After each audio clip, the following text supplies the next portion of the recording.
Today we'll be talking about chapter 3 of Freud's The Future of an Illusion. Join the Freud train.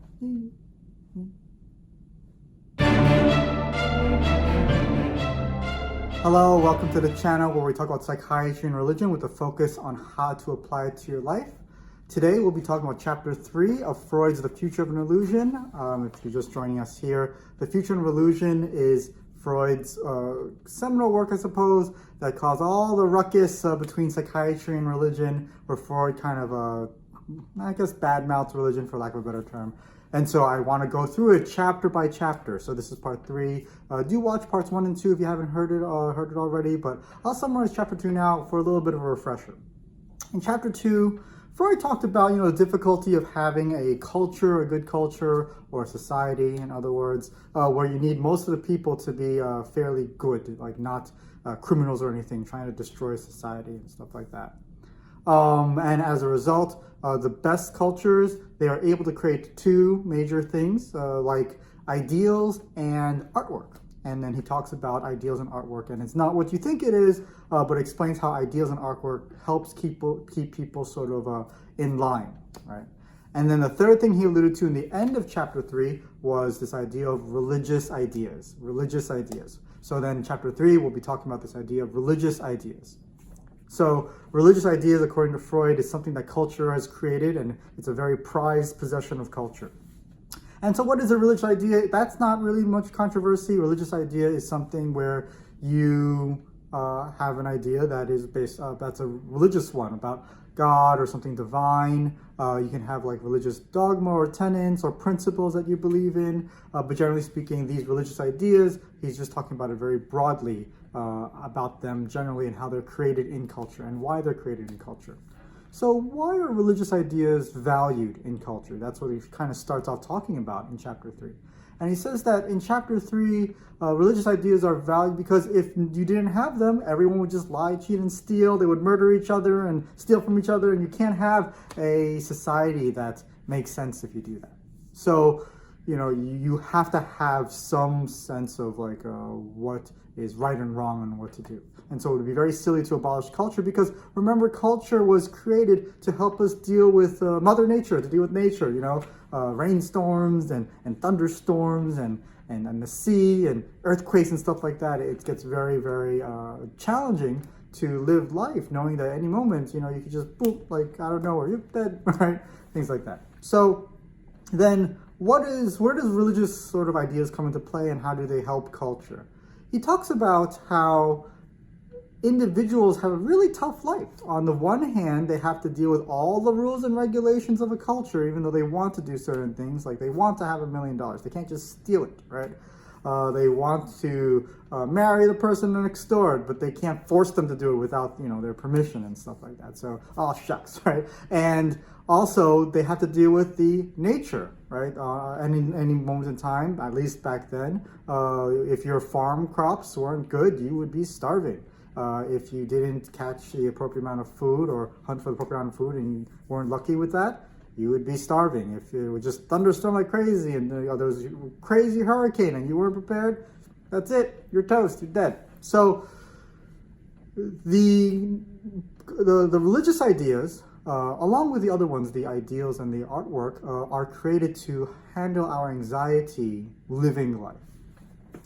More specifically, he talks about religious ideas as a starting point of humanizing nature. That's the first way we kind of dealt with this idea of religious ideas. So what do I mean by that?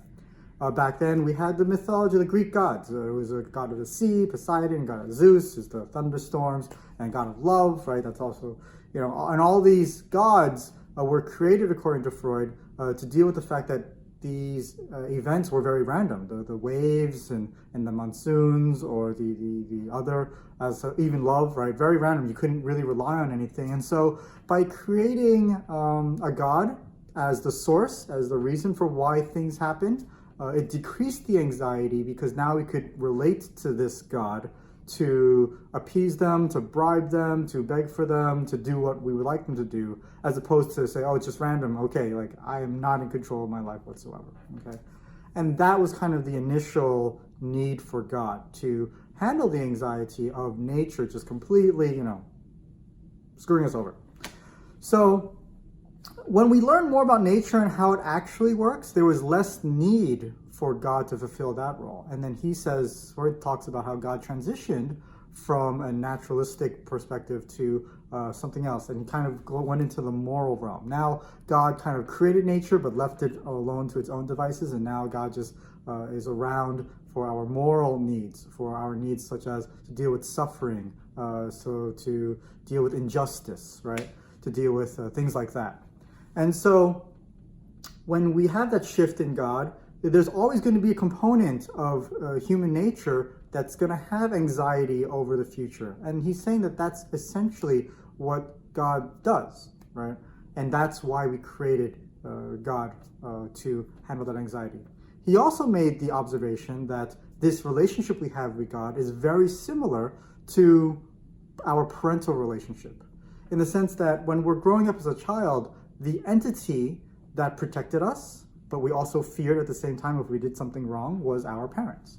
And then he pointed out that it's this parental relationship that we actually take, and because the anxiety we had as a child is so similar to the anxiety we had as an adult, and when we're an adult, we no longer have our parents to protect us and to sort of calm us down when bad things are happening. We then take that parental relationship and then we insert it back in our brains and somehow to create this relationship with God, right? To create sort of this image of God. And so he talks about, let's see, where am I at with this? And so that's what God is. He's saying it's fundamentally just our parental relationship. Now, this isn't necessarily a bad thing, that's what he says. He says that ultimately religious ideas are the most prized possession of all of the things, from ideals and art. This is the thing that we're willing to sacrifice our food, sacrifice our shelter for, sacrifice our livelihood for. And it's religious ideas that is, again, very, very important. And that's how he describes the source of those religious ideas. There's a lot there. There's a lot to discuss. There's a lot there that Freud is kind of talking about, and I kind of want to tease it out. This is very challenging to tease out because I hear this argument from a lot of atheists. My atheist friends, they say that religion is really just for the weak, right? The weak people who they can't deal with life, so they just create a God to help them, appease their anxiety just so that they could move on. Whereas atheists will then brag, I am strong and I can deal with suffering and anxiety, and I don't need God, therefore whatever. And then the religious people would then counter saying, no, I'm weak, I'm a weak human being, and I need God, and God's in my life because of these things that happen, these religious experiences that have happened. And then atheist would say, I've never had that religious experience, or that religious experience can be sort of dismissed because it can be explained in a different way. And that's kind of the fight, and that's kind of the root of how psychiatry and religion kind of deviated across. So then how do we approach this? What's the big takeaway from today's message? Well, for me, the big takeaway is that the first thing we need to do is recognize our own bias. So what do I mean by that? I am a religious person. I believe in God. I have a bias when it comes to reading Freud. I recognize that. And I am a little bit more critical of Freud versus, say, someone who doesn't believe in God, where this explanation makes total sense and nothing else could possibly make any more sense than this. That's very fair. In recognizing our bias, we then have to say, what do we do with this new information? So if you remember my previous episode on truth, there are three types of statements that we deal with very quickly: metaphysics, tautologies, things are always true by definition, and then verifiable truth. Metaphysics is just things that we can't really say true for sure. We don't really know if it's true for sure. Kind of like a lot of religious principles are kind of metaphysics. We can't really tell for sure, like whether Trinity exists or what God wants for us. We can't determine that for sure. And then tautology, my name is Dr. Eric. This channel is about religion and psychiatry. I define it to be true. That's what tautologies are. You're defining it to be true. And finally, the really interesting one is the verifiable truth. In this thing, it's hard to verify whether what Freud is saying is true. What we have is an observation that there are similarities between the way people interact with God and the way they interacted with their parents. To say that the parental thing came first, now it did come first temporally, but then religious people would say, oh, well, God created us in our image, in his image, so of course we behave very similarly when we're dealing with someone that we love and care about, like our children, and back and forth. So it's hard to just create an experiment of two societies exactly the same except for certain differences, and then determine whether or not religious ideas are created as a result. So then, what do we do with this? Well, in my view, the proposition of religion is that if you believe in God and you do all the things you're supposed to be doing, then you'll understand God more. And the proposition of psychology really doesn't care about whether God exists or not. That's not the role of psychology. But in my 4 to 5 person theory of a personhood, body, mind, heart, soul, spirit, I would say that there is a psychological component to us. And it's very important to understand that psychological component if you really want to have a good understanding of the spiritual aspects of things, so psychologically and spirit.